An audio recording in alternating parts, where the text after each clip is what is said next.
আজ হলো বুধবার আর মামার 13 দিন। 13 দিনের কাজ হচ্ছে, 13 দিনের শ্রাদ্ধের কাজ হচ্ছে। মামার দাদা মানে বড় দাদা কাজগুলো করছে। এই যে ছোটো দাদা বসে আছে আর পাশে মামি। এই ভিডিওটা তোলার আমার কোনো ইচ্ছে ছিল না, তবুও দাদাকে জিজ্ঞেস করে তারপর আমি ভিডিওটা করেছি স্মৃতি হিসেবে রাখার জন্য। মামার ছবি, এই ছবিটা মামা তুলেছিল যখন তীর্থ করতে গিয়েছিল তখনের। এদিকে ব্রাহ্মণ সেবা হবে, আজ রান্না হচ্ছে। আর ব্রাহ্মণের রান্না তো সবাই করবে না, স্পেশাল মানুষই করবে। আর আমরা সবাই বাইরে কাটাকুটি করছিলাম, আর ভিতরে মামি মানে কেটে কুটে দিচ্ছে। সকালে বিষ্ণু পূজা হয়েছিল, এই ঘরটাতে মামা ছিল। তারপর সকালে এসে তাড়াহুড়ো করে আমি আর মাসি মিলে একটু গুছিয়ে টুছিয়ে দিলাম। তারপর বিষ্ণু পূজা হয়েছিল এখানে। এটা পরদিনের নিরামিষ খাওয়া দাওয়া হবে, তো সবাই এখানেই খাবো আমরা উঠোনে, মামার উঠোনে। এই যে আমার ভাস্তি এসছে মামন, মামনের মেয়েকে নিয়ে গুড়িয়া গুনগুন একদম প্রথমবার মিমি হয়েছে না। এই যে মামনের যমুনামুখ বিয়ে হয়েছে, গুড়িয়া গুনগুন তো প্রথমবার মিমি হয়েছে, এই জন্য অনেক খুশি। বলছে এত কিউট কেন। এই যে রিকি লঙ্কার থেকে এসছে, ভাই দেওর আর বৌদি মিলে রান্না বান্না করছে। সবাই আমরা খাবো, অনেক রান্না হচ্ছে। পটল আলু ডালনা, তারপর হবে চচ্চড়ি। মামি আর মা মিলে কেটে দিয়েছে আর আমি ভিডিও করছি। এখানে আদা বাটা, জিরে, ধনে বাটা।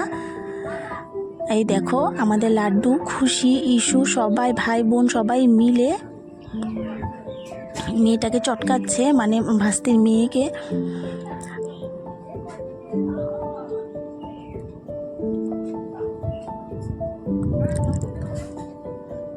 সব ঠিকঠাক আছে, কিন্তু যে মামা নেই ভীষণ একটা দুঃখ, সেটা আর ভোলা যাবে না।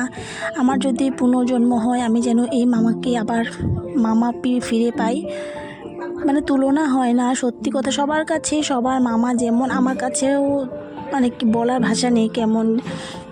আর আমাদের মামন এসছে, ছোটো বাচ্চাটাকে নিয়ে এসছে, দেখো ও দাদুভাইয়ের কাছে।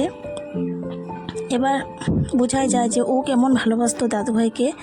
ও চলে এসছে, ওর মানে বর নিয়ে এসছে।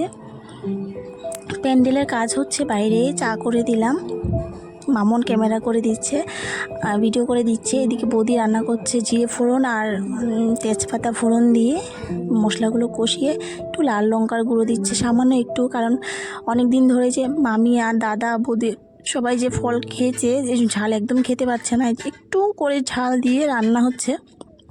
আর পটলের ডালনাটা দারুণ হয়েছিল। আমি তো সবসময় বলি বৌদি ভালো রান্না করে, মানে পাকা রাঁধুনি বলতেই পারা যায়।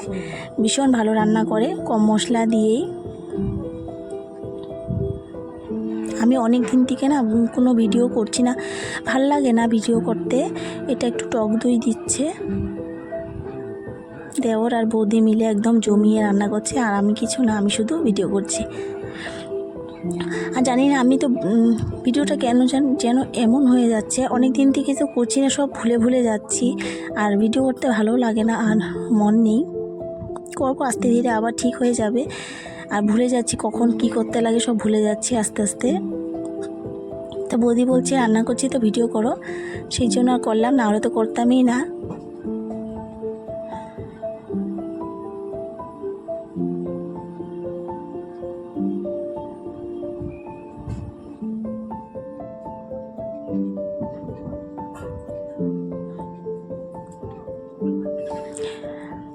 মামা যাওয়ার আজ 14 দিন হয়ে গেল। কেমন করে যে দিনগুলো পার হচ্ছে, কিন্তু হ্যাঁ বাড়িতে লোকজন প্রচুর আসে, তো আসতেই থাকে, এই জন্য এত একটা খারাপও লাগে না। যে বিলেতি ধনে পাতা কে কী বলো জানি না, এটা দিয়ে বাদাম বাটবো।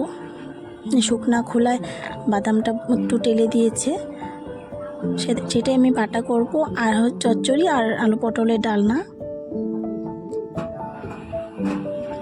হ্যাঁ, আর আমাদের ঘরে ডিমের ঝোল হচ্ছে, কারণ নিরামিষ তো মামিরা খায়, আমরা তো খাবো না।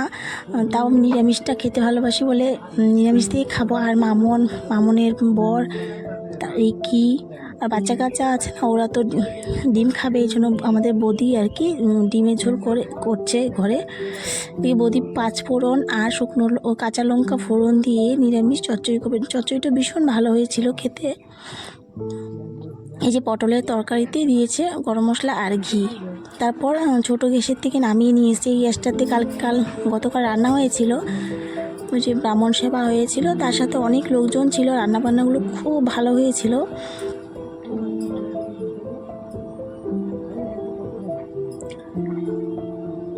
এই যে আমি এদিকে বাদাম বাটছি, বাদাম বাটাটাও ভালো হয়েছে। এই দেখো কবুতরগুলো, এই যে জোজো শুয়ে আছে, এটা দিদির জোজো। এদিকে পরিবেশন হচ্ছে, এদিকে নিরামিষ খাওয়া হচ্ছে তো, তাই এখানে নিরামিষ দাদা মামি ওরা সবাই বসেছে, আর কি পরিবেশন করছে তার সাথে বৌদি। আর বাচ্চারা তো ডিম দিয়ে খাবে, সেই জন্য বাচ্চাদেরকে আমাদের ঘরে বসিয়েছে মা, এখানে তো দিবে না, ডিমে ছোঁয়া আছে। এদিকে আমাদের মামন, সেও কম রাঁধুনি নয়, বেগুন ভাজা করছে আর ছানার পোড়া।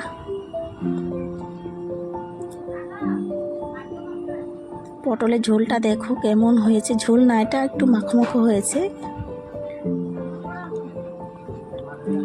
এই যে চচ্চড়ি। আর মামন যে এসছে শ্বশুরবাড়ির থেকে,